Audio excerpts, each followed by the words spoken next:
Que antes no se notaba tanto el turbo, Muy buenas, gente, hoy estamos con el segundo episodio del coche de 500 euros. Y es que debido a que el primer episodio que subí, en el cual os enseñé cómo podéis dejar vuestro coche como nuevo sin gastar dinero, os gustó tanto, hoy os traigo el segundo episodio. Y en esta ocasión os voy a enseñar cómo podéis aumentar la potencia de vuestro coche con muy poco dinero. Os enseñaré todo paso por paso y además también veréis el antes y el después, porque ahora el coche corre una burrada. Primero y antes de nada os tengo que comentar que si vosotros planeáis hacer estos aumentos de potencia en vuestro coche, necesitáis un coche que sea diésel y turbo, o bien que sea gasolina con turbo, pero no podréis hacer esto con un gasolina atmosférico normal o con un diésel atmosférico normal, al menos no podréis sacar tanta potencia. El caso, una vez dicho esto, os voy a comentar cuál es mi unidad en concreto. Mi coche es un diésel turbo, concretamente un coche con el motor 1.9 TDI. Y aquí no me quiero enrollar mucho ni quiero ponerme muy técnico, pero básicamente este motor en concreto, el 1.9 TDI, seguramente sea el motor más reprogramado y con más aumentos de potencia que ha habido en España, en Portugal y sitios cercanos. Es un coche muy fácil de subir a la potencia y que se ha hecho tantísimas veces que ya está todo estudiado.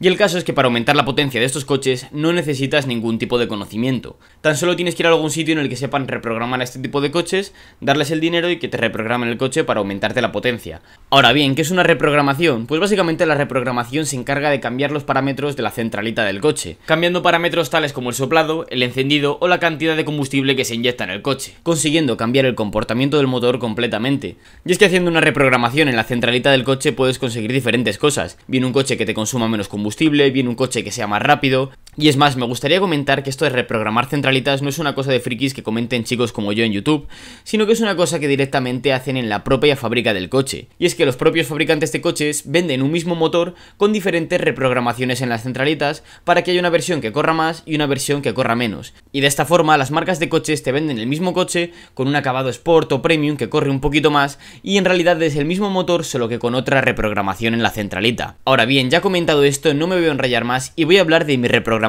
en concreto. Y es que primero de todo os tengo que comentar que yo tengo el 1009 TDI menos potente de todos los que se podían comprar en la época, el TDI de 90 caballos. Y este TDI, a diferencia del de 110, del de 150 y de otros, tiene un turbo el cual es menos potente, se llama de geometría fija, y también cambian algunas cosas. Así que bueno, para potenciar este coche me valía con ir a sitio donde me reprograman el coche y que me subiesen la potencia, aumentando de unos 90 caballos a unos 125. Pero podía exprimir un poquito todo esto sin tener que liarme mucho, así que decidí meter una mejora. Meter unos inyectores más grandes. Así que para hacer esta mejora he metido los inyectores del modelo 110 caballos. ¿Y qué diferencia tienen estos inyectores con los que tiene mi coche de serie? Pues básicamente que en la punta tienen unos agujeritos un pelín más grandes. Y esto se traduce en que el inyector puede tirar más combustible, es decir, es capaz de generar más potencia. Y es que cambiar los inyectores de un diésel puede ser relativamente fácil o difícil, depende del modelo de coche que tengas. Incluso en el mismo modelo 1009 TDI hay dos versiones, la versión para cambiar los inyectores de forma fácil y la versión más difícil. Y afortunadamente en los modelos de 90 y 110 caballos es muy fácil cambiar los inyectores y meter unos con unas puntas más grandes. Así que bueno, dicho esto, me decidí a comprar los inyectores y los compré de segunda mano usados. No sabía en qué estado están, me la jugué, no sabía si iban a estar bien, iban a estar mal y compré los inyectores de modelo grande por tan solo 50 euros. Para quitar los inyectores de serie, ¿cómo se hacía? Básicamente tenía que quitar estas tuercas que van atadas a los inyectores por la parte superior, con una llave de 17. Y después de quitar esas, con una llave de 13, quité estas otras tuercas que van atadas a la bomba de combustible.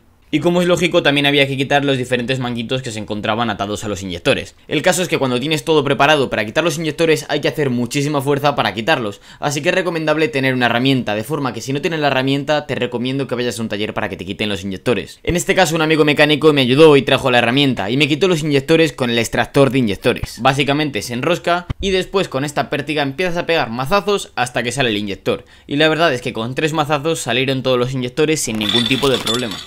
Precioso, precioso. Muy bonito. Y después de quitar todos los inyectores que venían de origen con este motor, instalé los inyectores que compré por segunda mano y que permitían pasar más combustible. Y para instalarlos no había mucho misterio, tan solo se dejaban caer, los atornillabas y ya está. Aunque ahora bien, dado que he cambiado unos inyectores por otros, ahora tengo que purgar el sistema de inyección. Y para eso básicamente hay que desaflojar un poquito las tuercas, arrancar el coche y volver a cerrarla. Vale, para.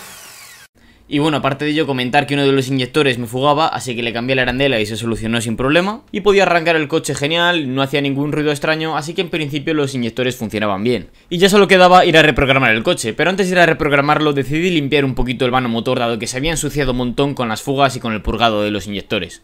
Ya una vez con el reprogramador, antes de empezar a hacer nada, lo primero que hicimos fue dar una vuelta con el coche. Y es que en esta vuelta que dimos teníamos un ordenador conectado al coche para ver que todos los parámetros del coche eran correctos y funcionaban bien. Y de hecho yo tenía algo de miedo porque los inyectores que había comprado de segunda mano no sabía si estaban bien o mal, pero por los parámetros descubrimos que todo estaba correcto, así que el coche estaba preparado para empezar la reprogramación.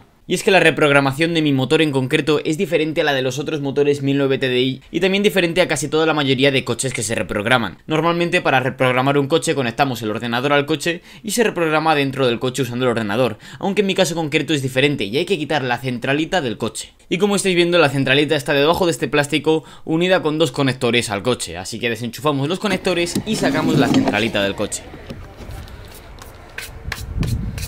Y ya una vez tenemos la centralita fuera del coche, desatornillamos los 4 tornillos para abrir la centralita y ver los componentes internos. Ahora bien, la razón de por qué estamos quitando y desmontando esa centralita es para quitar estos dos cuadraditos. ¿Y qué son estos dos cuadraditos? Pues básicamente son las memorias donde viene la reprogramación del coche original. Y es que esto es bastante curioso, pero al ser la versión de 90 caballos, estos chips no se pueden reescribir. En las otras versiones de 130, 110, 150 caballos, estas memorias son reprogramables y se puede hacer la reprogramación del coche sin tener que desmontar la centralita. Pero al estar ante la versión de 90 caballos, vamos a sustituir estos chips por otros nuevos. Así que lo primero que hay que hacer es soldar la memoria de origen. Para eso se echa un poco de flux y se calienta con la pistola de calor como estáis viendo, y una vez está bien caliente se retiran las memorias originales con una pinza. Ahora podríamos coger y directamente soldar una nueva memoria en blanco a la centralita, pero vamos a hacer otra cosa: soldar unos zócalos. ¿Y básicamente qué es un zócalo? Pues es este marquito de plástico que estáis viendo, y es que la ventaja de estos zócalos es que podemos soldar estos marquitos de plástico en la placa y cambiar las diferentes memorias sin tener que soldarlo, tan solo metiéndolas a presión. Así que eso fue lo que hicimos, soldar los marcos a la placa, y aquí estáis viendo cómo queda el resultado ya con la memoria puesta. Ahora bien, todo esto lo hemos hecho para poder adaptar unas memorias nuevas, y las memorias nuevas las vamos a escribir de cero. Para eso utilizamos este cacharrito, en el cual podemos meter una memoria y conectarla al ordenador, y ya desde aquí modificar el mapa de origen. En este caso, para el mapa de este coche se podían haber hecho dos cosas: bien meter un mapa genérico ya de una reprogramación que exista por ahí, que a saber cómo está, o bien llevarlo a un sitio en el que te hagan una reprogramación a medida. Y yo opté por eso segundo, llevándolo a un reprogramador de confianza, el cual sé que tiene bastante veteranía reprogramando este tipo de motores. Y es que para reprogramar un motor tenéis que llevarlo a un sitio en condiciones, porque si os ponen unos parámetros mal pueden romper el motor sin ningún tipo de problema. Ahora bien, una vez terminado el mapa a medida, se metió este mapa en la nueva memoria y las memorias en la centralita, y metimos la centralita en el coche, vimos que todo funcionaba bien, así que ya teníamos la reprogramación hecha. Ahora bien, antes de hacer unas aceleraciones para que veáis el antes y el después de este coche, tenía que hacer una cosa, y era cambiar los manguitos del retorno, dado que puse tubos de acuario porque es lo único que tenía en su momento cuando cambié los inyectores, pero antes de pisarle a fondo y calentar bastante el motor prefería poner unos manguitos de gasolina en condiciones, así que bueno, ya están puestos los manguitos de combustible. Y yo os podría hablar de potencias, de par y demás, pero me parecía mucho más gráfico enseñaros una representación real de cuál es la diferencia entre el antes y el después, así que para ello hice estas tomas con el dron. Y la diferencia es más que notable.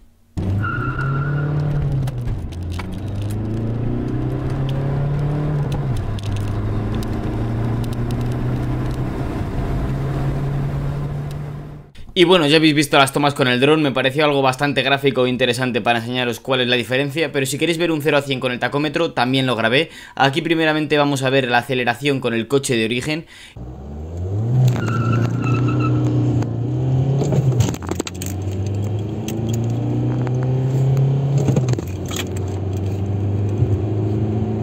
No llego a 100 todavía. Y como veis, el 0 a 100 que he conseguido con este coche estando de origen es de 13 segundos. Ahora veamos cómo es después de la reprogramación.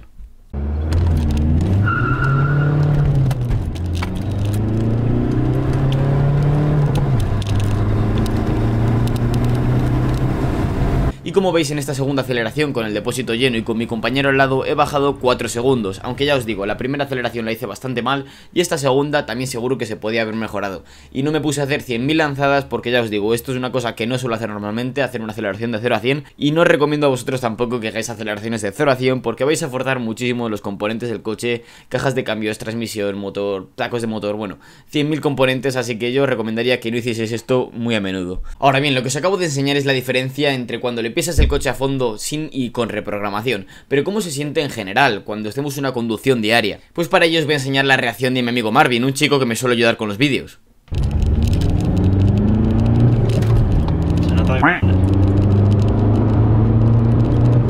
Y estira más también, ¿no?